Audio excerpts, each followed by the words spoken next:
উড়ে চলা চিল কবিতা by artist Mohammad Shahabuddin. নতুন কিছু চিল উড়ে বেড়াচ্ছে শকুনের মতো, লাল চক্ষু দিয়ে জাহাজের সার্চ লাইটের মতো তাকাচ্ছে সকলের দিকে। ন্যাড়াগুলা পেটের খিদায় খুঁজছে খাদ্য, আর ওদের সর্দার খুঁজছে ধনী হওয়ার জন্য কিছু। জীবিত পচা যাহাই হোক ধরিয়া নিতে হবে ছো মারিয়া। নিচের মুরগির বাচ্চা আর কানপোনা ধরে ধরে কি হবে? বিষক্রিয়ায় বিষ ঢেলে দিয়ে সারের পানিতে যখন রুই কাতলা আসিবে, ধরিয়া নিয়া বস্তায় পুরিয়া আমাবস্যার রাতের অন্ধকারে লুকিয়ে দিবে।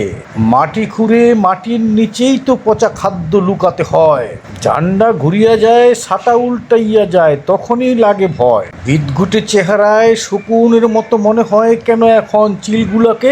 পাখা যেহেতু বড় হয়েছে, সব দিকে তাকাতে পারে। হাট ঘাট বাজার পানি, কোথাও নিস্তার নেই। গাড়ি বাড়ি পাথর বালি ইটা সব দেখতে একই রকম কেন? সবই মনে হয় শকুনের খাদ্য। তাই আমরা শকুনের প্রজাতি ছোট বলে সবই খাবো। উড়েছি তো উড়েছি, এ উড়া বন্ধ করিলে বয়সে হার কুলাবে না। চিলার সর্দার শকুন কি ভাই? মিলেমিশে ধনী হতে চায়, আরো ধনী হতে চায়।